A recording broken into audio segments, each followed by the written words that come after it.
قرآن مجید میں اللہ کریم نے فرمایا وَلَا تَعْتَدُوا، حد سے نہ بڑھو، ان اللہ لا يحب المعتدین، اللہ حد سے بڑھنے والوں کو پسند نہیں کرتا، محبوب نہیں رکھتا۔ اللہ تبارک و تعالی ان لوگوں کو پسند نہیں فرماتا جو اعتدال کا رستہ چھوڑ جاتے ہیں۔ بعض لوگوں کی یہ طبیعت ہوتی ہے کہ وہ اپنی مزاج کے لحاظ سے ہی کبھی اس پرڑے میں جھک جاتے ہیں، کبھی اس پرڑے میں جھک جاتے ہیں۔ کسی سے دوستی ہوئی تو پھر اس قدر زیادہ ہوئی کہ غلو کا شکار ہو گئے، جان بھی حاضر، مال بھی حاضر، سارا کچھ ہی تو ہے، گھر کی باتیں بھی بتا لی، باہر کی بھی بتا لی، کاروبار کی بھی بتا لی، سب اسی کے نام کر دیا۔ لیکن جب اس شخص کے ساتھ اختلاف ہوا تو پھر دوست تو دور کی بات، اسے انسان ماننے سے بھی معاذ اللہ انکاری ہو گئے۔ تو یہ شدت ہے، یہ تناؤ ہے مزاج کا، اس سے انسان کا اخلاقی حسن ضائع ہوتا ہے، اس سے جو انسان کی انسانی خوبصورتی ہے وہ چلی جاتی ہے۔ وہ کسی نے کہا تھا کہ تعلقات جب حد سے گزر جائیں تو غم ملتے ہیں، اس لیے ہم ہر شخص سے کم ملتے ہیں۔ ہم کوشش کرتے ہیں کہ معتدل رہیں، زیادہ آگے بڑھنا ہی نہ پڑے۔ نبی پاک صلی اللہ تعالیٰ علیہ وآلہ وسلم نے ہمیں معتدل دین دیا ہے، اعتدال والا، درمیانہ، اور فرمایا بہترین رستہ درمیانہ رستہ ہے۔ اور نبی پاک علیہ السلام نے فرمایا جو درمیانی چال چلتا ہے وہ کبھی تنگ نہیں ہوتا، جو اعتدال کا رستہ اختیار کرتا ہے تکلیف میں نہیں آتا۔ معتدل چلنے والے لوگ جو ہوتے ہیں ان کا بیلنس ہمیشہ ٹھیک رہتا ہے، ان بیلنس نہیں ہوتے۔ تو معتدل زندگی گزاریں، اعتدال پسند بنیں، چیزوں میں شدت نہ لائیں۔ نبی پاک علیہ السلام نے فرمایا دین میں بھی غلو نہ کرو، فرمایا تم سے پہلے لوگ غلو کی وجہ سے ہلاک ہو گئے۔ کچھ لوگ غلو کرتے، چھوڑ دیا جی میں نے سارا کچھ، میرا کوئی تعلق نہیں جی، میں نے نہیں بیاہ کرانا، میرا شادی سے کیا لینا دینا، میں نے گھر چھوڑ دیا جی، اب میں نے تسبیحاں ڈال لی ہیں گلے میں جی، میں اب بس مسجد میں ہی ہوں جی، میں فلانی جگہ۔ دین تو اس کو پسند ہی نہیں کرتا، یہ تو حقوق سے بھاگنے والی بات ہے، شریعت تو اس کو سپورٹ ہی نہیں کرتی۔ اور میں نہ جناب چھوڑ دیا جی میں کچھ نہیں کھاتا جی، بس میں تو روزہ رکھتا ہوں ہر روز، ساری رات اللہ اللہ کرتا ہوں، اس کو پسند نہیں کرتا دین اسلام۔ آپ کو معتدل رہنے کا کہا گیا ہے۔ وہ جو رہبانیت اختیار کر لی تھی یہودیوں نے، عیسائیوں نے، غاروں میں چلے گئے، نکل گئے جنگلوں میں، تو حضور نے فرمایا میرے دین میں کوئی رہبانیت نہیں ہے۔ دین تو کہتا ہے کہ آپ روٹین کے کام کریں، روٹین کے، اور روٹین کے کام ہی صحیح کر کے کریں، اسی میں آپ کو اللہ کی رضا نصیب ہو جائے گی۔ لیکن حضور نے فرمایا جو محنت کر کے روزی کمانے والا اللہ کا دوست ہے، سچا تاجر جو ہوگا اسے اللہ قیامت کے دن نبیوں کے ساتھ جگہ عطا فرمائے گا۔ تو نبی پاک علیہ السلام نے تو سپورٹ کر دی، فرمایا جو تو کام کر رہا ہے یہی کرتے کرتے تجھے اللہ کا قرب نصیب ہو جائے، اسی کو صحیح کر کے کر۔ یہ جو غلو ہے، یہ جو شدت پسندی ہے، اس سے منع کیا۔ نبی پاک علیہ السلام کے گھر میں 3 صحابہ کرام علیہم رضوان تشریف لے گئے۔ انہوں نے جا کے نبی پاک علیہ السلام کی عبادت کا حال پوچھا۔ چند صحابہ گئے تو ازواج مطہرات نے ارشاد فرمایا کہ محبوب گھر تشریف لاتے ہیں، کچھ وقت آرام کرتے ہیں، کچھ وقت ہمیں دیتے ہیں، کچھ وقت عبادت میں گزارتے ہیں۔ اب وہ تو گئے تھے جا کے یہ معلومات کریں گے اوہو کہ سرور کائنات تو ساری رات اپنے رب کو یاد کرتے ہیں۔ ہمارے ہاں بھی لوگ پیری مریدی کے سلسلے میں جب کہیں جاتے ہیں تو ان کا خیال ہوتا ہے کہ جو پیر صاحب ہوتے ہیں نا جی، نہ وہ روٹی کھائیں، نہ ان کے ہاتھ میں موبائل نظر آئے، نہ وہ ہنسیں، نہ انہوں نے اچھے کپڑے پہنے ہوئے ہوں، بالکل ایک فقیر آدمی، اور جب بھی ہم جائیں نا وہ تھوڑی، اور لوگ کرتے بھی ہیں یہ کام اللہ ماشاء اللہ، لوگوں کو دکھانے کے لیے وقتی طور پر بعض جگہوں پہ یہ سلسلہ ہوتا بھی ہے، لیکن یہ وہ نارمل زندگی نہیں جو ہمیں رسول پاک نے سکھائی ہے، یہ وہ دین نہیں کہ آپ بالکل کٹ گئے اور آپ حیرت انگیز بات کر رہے ہیں اور آپ جناب بالکل دنیا کا آپ سے کوئی تعلق ہی نہیں ہے۔ یہ تو رہبانیت ہے اور اسلام اس کو قبول نہیں کرتا۔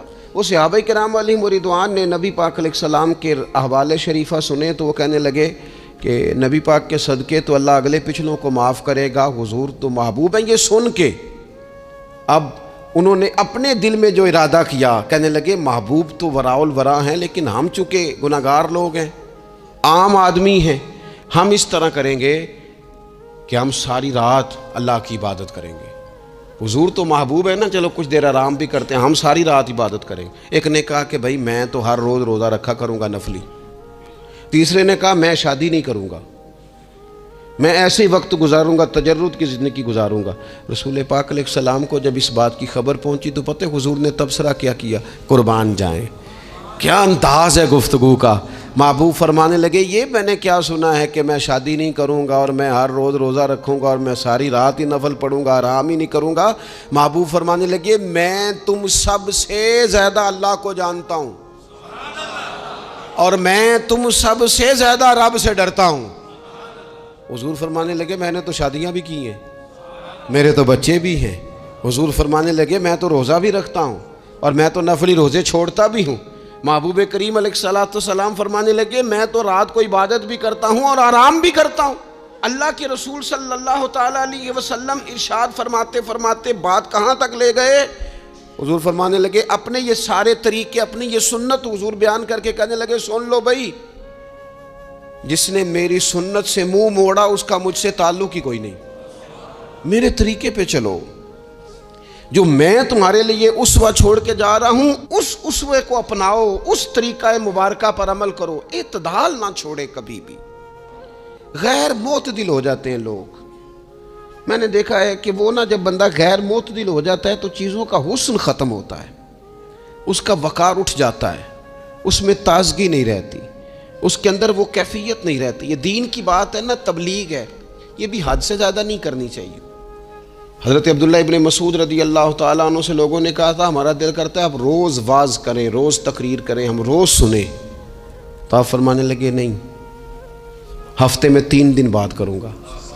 اتنی بات کریں گے جو معتدل رہے، جو حد سے زیادہ نہ بڑھے. وہ ہمارے ہاں رواج ہے نا 2.5 گھنٹے کی تقریر کا، 3 گھنٹے کی تقریر کا، 4 گھنٹے کی تقریر کا. تو ہم سے لوگ کئی دفعہ کہتے ہیں اسی تے گل سمجھن لگے تو تسی ختم کر دیتی. تو میں نے کہا آپ شروع لیٹ ہوئے نا، ہم اللہ کے فضل سے پہلی بات سے شروع ہو گئے تھے. ہم نے وہ آدھا گھنٹہ تمہید پہ نہیں نہ لگایا. تجاوز نہ کریں چیزوں سے، اعتدال میں رہیں. دیکھیے اسلام ہمیں یہ کہتا ہے کہ تم کھانا کھاؤ، کلو وشربو، کھاؤ بھی پیو بھی، تمام جائز چیزیں کھانے کی اجازت ہے. لیکن نبی پاک علیہ السلام نے فرمایا کمر سیدھی رکھنے کے لیے کھاؤ، اور جب تمہارا بڑا جی چاہے نا پیٹ بھر کے کھانے کو تو کریم فرمانے لگے پھر بھی 3 حصے کرو کھانے کے. ایک حصے میں ہوا ہو، ایک میں پانی ہو اور ایک میں خوراک ہو. پھر بھی پیٹ بھر کے نہ کھاؤ. بلکہ اللہ کے رسول صلی اللہ تعالیٰ علیہ وسلم فرمانے لگے کسی نے اتنا برا برتن بھرا ہی نہیں جتنا کسی نے اپنے پیٹ کو بھرا. سب سے برا برتن تم نے بھرا. زیادہ کھائیں گے خواہشات زیادہ پیدا ہوں گی، زیادہ کھائیں گے نیند زیادہ آئے گی، زیادہ کھائیں گے غفلت زیادہ طاری ہوگی. لیکن کچھ لوگوں کا مقصد زندگی کھانا ہے. صبح کی پلاننگ الگ ہے، دوپہر کی الگ ہے، شام کی الگ ہے. آپ حیران رہیں گے کہ آپ اس ملک میں رہتے ہیں جس میں سب سے بہترین بزنس ہوٹل چلانے کا بزنس ہے. کھانے پینے کا کام کرو، یہ بھی بنا لو، یہ بھی بنا لو، اچھا بھلا کھا پی کے اس کے بعد فاسٹ فوڈ کا آرڈر دے دیا جاتا ہے. اور کھانے کے بعد کتنی ساری چیزیں. اب تو یہ میں کچھ عرصے سے دیکھ رہا ہوں اچھا بھلا کھانا کھاتے ہیں، اس کے بعد چائے کے ساتھ بسکٹ آ جاتے ہیں. میرا ایک غریب گھر سے تعلق ہے.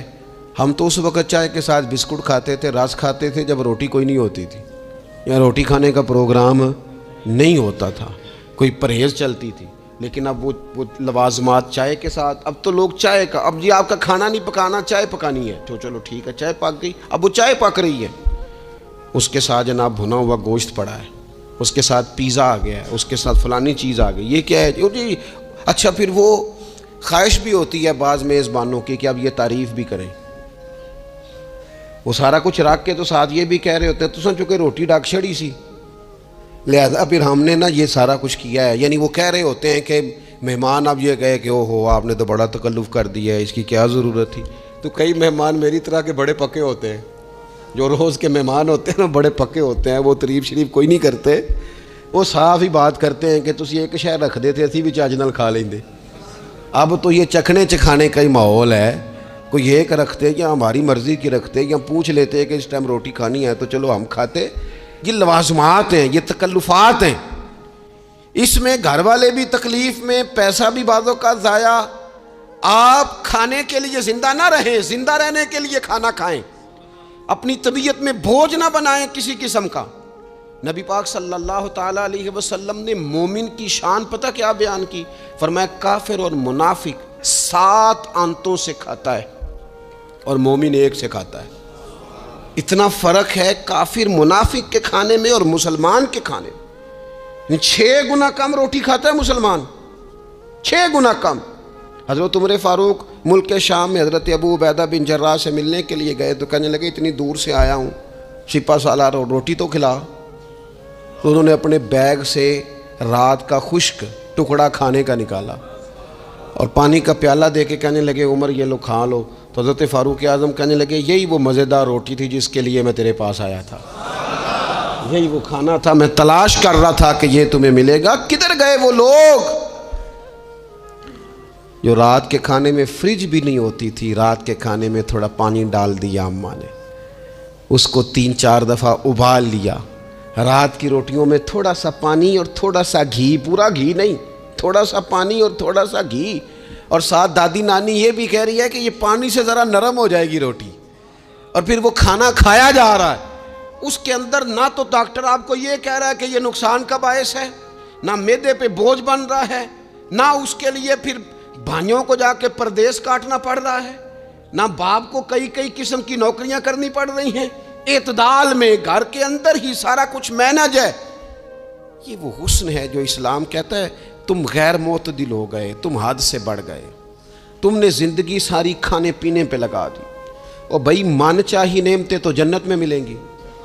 ہم نے تو مزے کے کھانے وہاں جا کے کھانے، وہاں ملے گا پھل اور وہاں ملے گی نعمتیں جو بار بار ملیں گی. چہرے ایک جیسے ہوں گے پر ذائقہ بڑا منفرد سے منفرد نظر آئے گا. تو وہ جو پردہ غیب میں چیزیں تھیں وہ ساری چیزیں لوگ کہتے ہیں آج ہی ہم ساری غیر معتدل نہ بنے، تھوڑی سادگی لائیں، تھوڑا درمیانہ راہ. اسلام اس کو پسند کرتا ہے. نبی پاک علیہ السلام کی بارگاہ میں ایک مہمان آیا، ابھی وہ مسلمان نہیں تھا، تو محبوب نے فرمایا ایک بکری کا دودھ دھوکے سے پلا دو.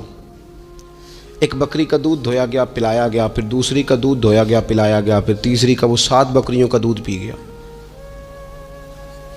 صبح اللہ نے توفیق دی اور وہ کلمہ پڑھ گیا.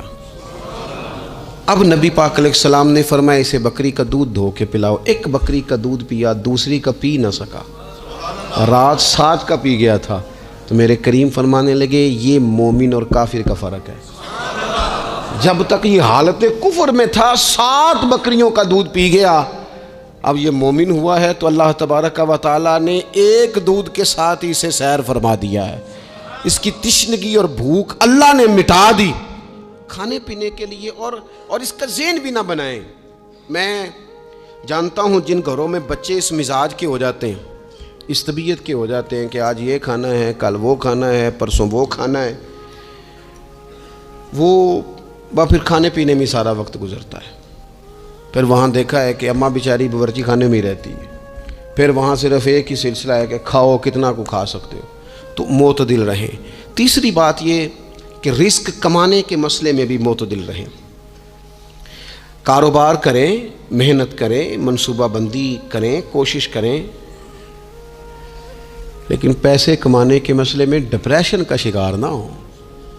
یعنی اس کو نہ جینے مرنے کا مسئلہ نہ بنائیں کہ اگر ایک مہینہ کاروبار صحیح چمکا ہے تو صحت بھی ٹھیک رہی ہے، اور اگلے مہینے اگر تھوڑے حالات خراب ہوئے ہیں تو بلڈ پریشر بھی کافی اوپر نیچے ہو گیا ہے. اس کو نفسیاتی مسئلہ نہ بنائیں. پہلے بھی کئی دفعہ کہہ چکا ہوں، پھر کہتا ہوں، 2-4-5 دوستوں سے پیار ہے تو 2-4 دفعہ انہی دنوں میں نا سال کے بعد آ کے مجھے کچھ دن آتے ہیں نا کاروبار پہ، انہی دنوں میں آ کے انہوں نے مجھ سے کہا، دور سے آئے، کہا جناب ہم کاروباری بندے، حالات ٹھیک نہیں، کوئی دعا بتائیں. تو میں نے کہا جن دنوں ٹھیک ہوتے ہیں ان دنوں کیوں نہیں آتے؟ کیا آج کل حالات بڑے اچھے ہیں، کوئی شکر کا طریقہ بتائیں، کیوں نہیں آتے؟ کیا فلسفہ ہم نے اختیار کر لیا ہے؟ رزق کا وعدہ اللہ کا ہے، اس کو کمانے میں اور پیسے کمانے میں محنت کرنے کا حکم دیا گیا ہے. نبی پاک علیہ الصلوۃ والسلام نے فرمایا جد و جہد کرو، نکلو، اللہ پہ بھروسہ کر کے نکلو، جس طرح وہ پرندوں کو روزی دیتا تمہیں بھی دے گا، لیکن اس میں نفسیاتی مسئلہ نہ بنایا جائے، نفسیاتی نہ بنایا جائے۔ حضور علیہ الصلوۃ والسلام نے ایک جملے کے اندر اس مضمون کو اتنے حسین انداز میں سمیٹا ہے نا کہ مسلمان، یہ ابن ماجہ میں موجود ہے، مسلمان اگر ان دو جملوں کو کبھی سمجھ جائے نا تو سکون آ جائے زندگی میں، اطمینان نصیب ہو جائے، تیقن کی دولت ملے۔ حضور فرمانے لگے رزق کمانے کے معاملے میں معتدل رہنا، کوئی بندہ اتنی دیر تک مرے گا نہیں جب تک اس کے حصے کا رزق اسے مل نہ جائے۔ اتنی دیر تک بندہ دنیا سے نہیں جائے گا، تیرا حصہ تیرے تک پہنچے گا۔ کبھی بھی بے آبرو ہو کے رزق کمانے کے چکر میں نہ پڑے، کبھی بھی ذہن پہ سوار نہ کر لیں کہ میرا کام نہیں چل رہا، کبھی بھی اس طرح کی طبیعت نہ بنائیں۔ میں تھوڑی دیر پہلے عرض کر رہا تھا کہ ایک بزرگ نے دو کنجوس لوگوں کو پہلے بلایا، کنجوس آدمی تھے اللہ ماشاء اللہ، تو ان کے سامنے کھانا رکھا، کھانا بڑا بہترین اعلیٰ کوالٹی کا، لیکن ان سے کہا کہ جناب ہم نے ایک سبق لینا ہے آپ سے، تو کھانا تو آپ کو ملے گا اور آپ کی مرضی کا پکایا ہے، پر کھانے کا طریقہ ہمارا ہے۔ انہوں نے کیا کیا، یہاں سے رکھ کے ان کے ہاتھ باندھ دیے۔ وہ پرانے زمانے میں جو جرہ ہوتے تھے، بازو ٹوٹ جاتا تھا تو باندھتے تھے لکڑیاں رکھ کے، تو لکڑیاں رکھ کے ہاتھ باندھ دیے تاکہ یہ جوڑ موڑ نہ سکے، تو یہاں سے ہاتھ باندھ دیے کہ روٹی کھاؤ۔ کنجوس بندے تھے۔ اب انہوں نے لقمہ اٹھایا، ہاتھ بندھا اور یہاں سے لے جا کے جب منہ میں پھینکا، وہ کپڑے بھی سارے الجھ گئے، حال بھی خراب ہو گیا، پر کھایا انہوں نے مزہ لے کے پورا۔ وہ بڑی بری حالت ہو گئی، وہ کنجوس تھے دونوں کو دسترخوان پہ روٹی کھائی جا رہی۔ اب ان دونوں کو سمجھانے کے لیے کہا کہ اب ہم تمہیں دو اور لوگوں سے بھی ملواتے ہیں۔ اب دو وہ بندے بلائے جو دل کے سخی تھے، جو رزق کے معاملے میں اس کا زیادہ حریص نہیں تھے، ان کی بھوک جو تھی وہ کہیں دور تک دکھائی نہیں دے رہی تھی۔ انہوں نے کہا جناب ادھر آئیں، آپ دونوں بھی۔ ان کے بھی ہاتھ باندھ دیے گئے، کہا آپ نے روٹی کھانی ہے، آپ نفیس لوگ ہیں، ناراض نہ ہوئیے گا، سخی بندے ہیں، پر کھانا آپ نے کھانا ہے، پر ہماری مجبوری ہے، ہم نے آپ کے ہاتھ باندھ کے روٹی دینی ہے آپ کو۔ وہ دو بندے بھی آمنے سامنے بٹھا دیے گئے، کھانا چن دیا گیا، ہاتھ یہاں سے باندھ دیے گئے، لیکن وہ سخی تھے۔ انہوں نے کہا جناب کوئی مسئلہ نہیں، اللہ تعالیٰ توفیق دے گا۔ انہوں نے کیا کیا، وہ لقمہ لگاتے اور ایک دوسرے کے منہ میں ڈالنا شروع کر دیتے۔ کھانا بھی کھا لیا، کپڑے بھی بچ گئے، نفاست بھی قائم رہ گئی، اور کسی قسم کی کوئی پریشانی آئی، کام خاصا مشکل ہے کسی کے منہ میں لقمہ دینا، یہ کام بڑا مشکل ہے، یعنی کھانا آ جائے، پک جائے، پاس پہنچ جائے، اور پھر اسے توڑ کے بنا کے اتنی محنت کر کے دے کسی کے منہ میں دینا۔ لیکن یہ دے کے دیکھو کپڑے بچ جائیں گے انشاءاللہ، نفاست نظر آئے گی، حسن نظر آئے گا، خوبصورتی نظر آئے گی، اس میں لطافت محسوس ہوگی، اس میں لگے گا کہ یہ بندہ ایسا ہے جسے اللہ تعالیٰ نے اپنے فضل سے عطا فرمایا ہے۔ تو غیر معتدل طریقہ بندے کو رسوا کر دیتا ہے، رسوا کر دیتا ہے۔ وہ مال کمانے تو نکلتا ہے لیکن وہ کمزور ہو جاتا ہے، اس کا مزاج اور طرح کا ہو جاتا ہے۔ میں نے دیکھا ہے، وہ جناب ساری دنیا چھٹی پہ ہے لیکن اس نے کہا چلو آج میں دکان کھول لیتا ہوں، گاہک کہیں بھی نہیں آئے گا تو چلو سارے آج مجھے مل جائیں گے۔ ایسا نہیں ہوتا، رزق اللہ نے تقسیم فرمایا ہے، اور جس کا ہے وہ اس تک پہنچ جاتا ہے۔ تو غیر معتدل طریقہ اور رسوائی والا طریقہ کبھی بھی اختیار۔ اسی طرح کا معاملہ سخاوت میں ہے۔ نبی پاک علیہ الصلوۃ والسلام نے فرمایا کہ جب صبح دن چڑھتا ہے تو فرشتے دعا کرتے ہیں، کہتے ہیں یا اللہ سخی کو زیادہ عطا فرما، اسے زیادہ دے۔ حضور فرماتے ہیں جو سخی ہوتا ہے نا، یہ لوگوں کے بھی قریب ہوتا ہے، اللہ تعالیٰ کے بھی قریب ہوتا ہے، اور جنت کے بھی قریب ہوتا ہے۔ اور یہ جو کنجوس ہوتا ہے یہ لوگوں سے بھی دور ہوتا ہے، اللہ تعالیٰ سے بھی دور ہو جاتا ہے، جنت سے بھی دور ہو جاتا ہے۔ سخاوت بڑی اعلیٰ چیز ہے، لیکن اس میں بھی معتدل رہنے کا کہا گیا ہے۔ معتدل، کچھ لوگ ایسے ہیں جو سخی نہیں ہوتے، یہ میں کوشش کروں گا تشریح آپ کے ذہن کے مطابق کر لوں۔ سخی مزاجن سخی، لیکن اگر کبھی چڑ جائے نا، وہ جتنے مرضی پیسے لے لو ان سے، مزاج میں سخاوت نہیں۔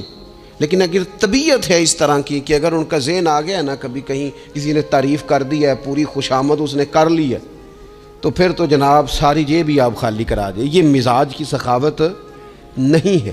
یہ تو آپ کی طبیعت کا وہ ابال ہے کہ اگر کسی بندے کو پتہ چل گیا ہے کہ کس طرح کر کے آپ قابو آتے ہیں تو پھر وہ روز استعمال کرے گا.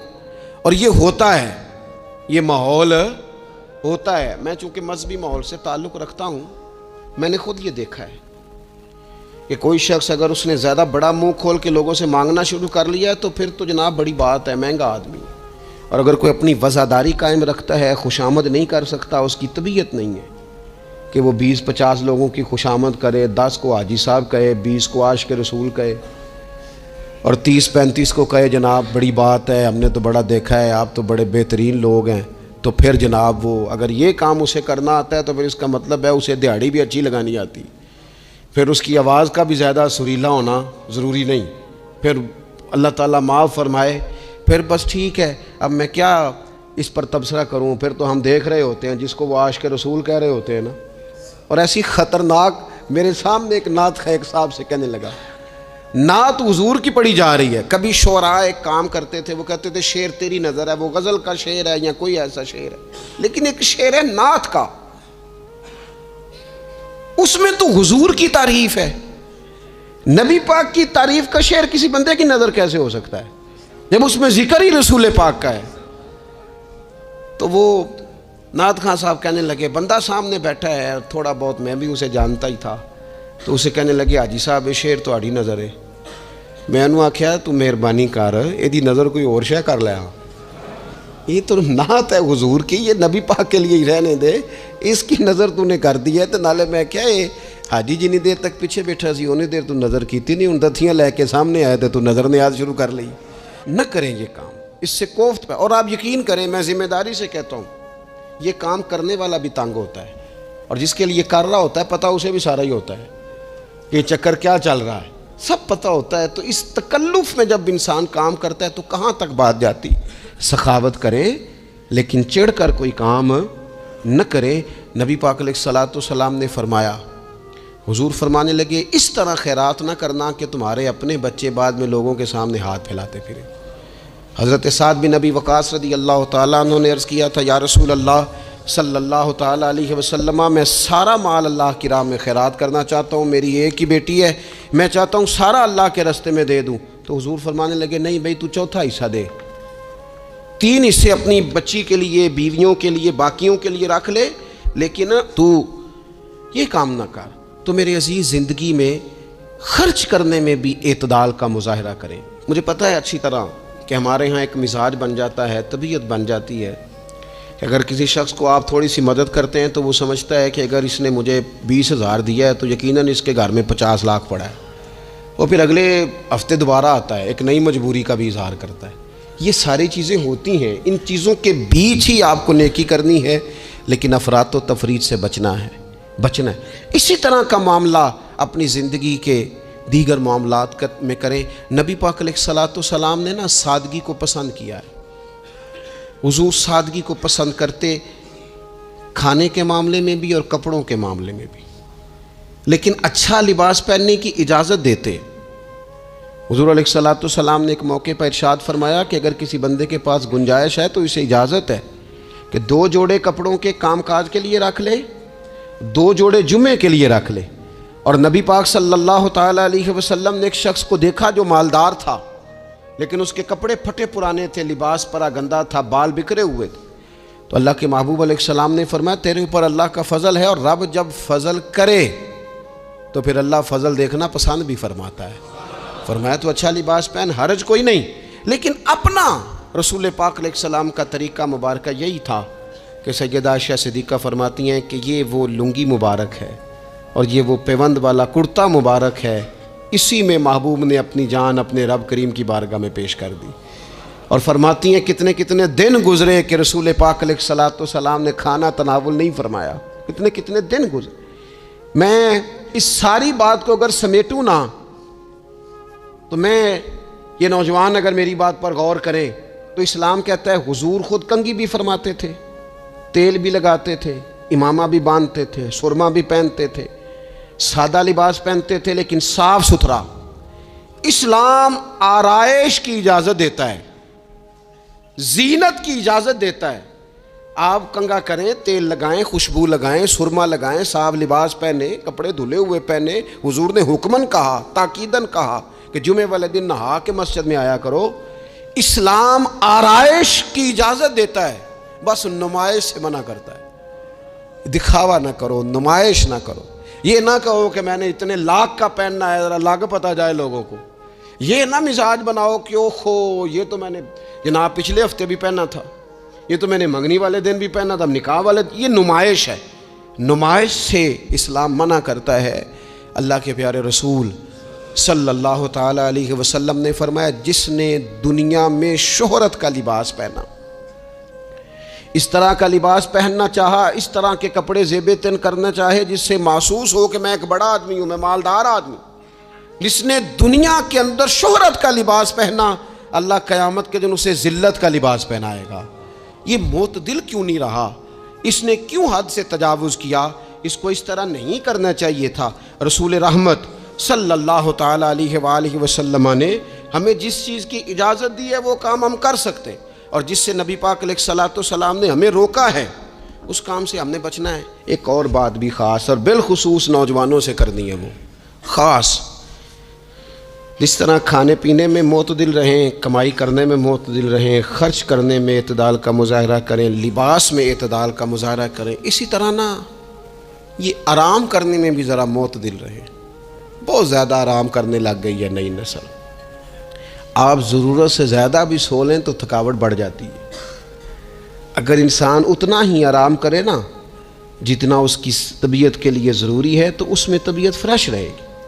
لیکن اگر آپ کہیں، وہ ایک دوست ہیں ہمارے، تو ان کو جب تک کوئی اٹھائے نہ تو اٹھتے نہیں. تو گھر والوں نے ایک دن ارادہ کیا کہ آج صبح نہیں اٹھانا، دیکھتے ہیں کتنے بجے اٹھتا ہے. ماشاءاللہ شادی شدہ ہیں، بچے ہیں. تو کہنے لگے جی پھر اللہ کے فضل سے میں 2 بجے خود ہی اٹھ گیا تھا. یعنی رات ایک شخص سویا ہے اور اگلے دن 2 بجے سویا. تو اب انہوں نے تو یہ بات محبت میں کی، تو پھر میں نے ان سے یہ پوچھا، میں نے کہا یہ بتائیں کہ آپ چلیں رات آپ سو گئے، سمجھ لیں آپ سو گئے 2 بجے رات کو، 12 گھنٹے کے بعد اگر آپ اٹھے طبیعت کیسی تھی؟ کہنے لگی فریش نہیں تھی. میں نے کہا فریش تبھی ہوتی ہے اگر آپ فجر میں اٹھ کے وضو کر کے نماز پڑھتے ہیں. فریش یہ تبھی ہوتی ہے اگر آپ سحری آپ اپنی روٹین کے مطابق اٹھتے اور اپنی ڈیوٹی پہ جاتے، واپس آتے اور تھک کے سوتے. بہت زیادہ آرام پسندی. اور جب سے یہ ساتھ موبائل اٹیچ ہوا ہے، ایک کونا مل جائے، ایک تکیہ مل جائے اور موبائل کی بیٹری موجود ہو اور سروسز اس کی ساری ٹھیک ہو، پھر ہمیں آواز کوئی نہ دے. اس سے کیا ہوتا ہے؟ وجود بالکل سست ہو جاتا ہے. آپ کو اللہ تعالیٰ نے جو قدرتی صلاحیتیں دی ہیں، آپ جو کچھ کر سکتے ہیں اپنے گھر کے لیے، وطن کے لیے، ماں باپ، وہ آپ نہیں کر پائیں گے. زنگ آلود ہو جائے گا وجود. ہر وقت کی تھکاوٹ، ہر وقت کا مزاج کے اندر سستی کا آ جانا. اعتدال سے نہ نکلیں. نیند 7-8 گھنٹے بہت کافی ہے. اور وہ بھی میں آپ کو ایک ذاتی بات بتاتا ہوں، اگر اللہ چاہے نا بندے کی نیند پوری ہو تو کئی دفعہ صرف 20 منٹ آنکھ لگ جائے تو بندہ فریش ہو جاتا ہے. اور اگر منظور نہ ہو مالک کریم کو تو پھر ٹھیک ہے، لوگ لیٹے ہوئے. اللہ کے پیارے رسول صلی اللہ تعالیٰ علیہ وسلم نا بہت زیادہ آرام طلبی کو پسند نہیں کرتے. مسلسل جد و جہد. گھر آئے، کچھ دیر آرام کیا، نماز شروع کر لی. حضور تہجد میں اٹھ گئے، پھر حضور فجر میں اٹھ گئے. دوپہر میں تھوڑا سا آرام فرماتے تاکہ رات کو بیدار رہنا آسان ہو، لیکن بہت آرام پسندی. ہمارے حضرت صاحب فرمایا کرتے تھے زمین کے اوپر کام، نیچے جا کے آرام. وہ کسی نے کہا تھا جاگنا ہے جاگ لے افلاک کے سائے تلے، پھر تو حشر تک سوتا رہے گا خاک کے سائے تلے. سونا ہی ہے نا، مرنے سے لے کر قیامت تک سونا ہے نا. تو اب تو جاگنے کا وقت ہے. نبی پاک صلی اللہ تعالیٰ علیہ وسلم نے حضرت معاذ ابن جبل رضی اللہ تعالیٰ عنہ کو یمن کا گورنر بنا کے بھیجا تو نصیحت فرمائی تھی. حضور علیہ الصلوۃ والسلام نے فرمایا تھا تمہیں گورنر بنا کے بھیج رہا ہوں، عیش کوشی سے بچنا. حضور فرمانے لگے اللہ کے بندے آرام طلب نہیں ہوتے، رب کے بندے تو محنت کرنے والے ہوتے ہیں، جد و جہد. وہاں جا کے عیش کوشی سے بچنا، یہ مسند امام احمد بن حنبل میں موجود ہے. یہ جو آرام ہے نا، ہمیں بلائے کوئی نہ، آواز کوئی نہ دے، مرضی سے اب تو چھٹی ہے جی، اب تو میں نے سویرے اٹھنا ہی نہیں. او بھائی ڈھیر سارے کام ہیں جو چھٹی والے دن کرنے کے.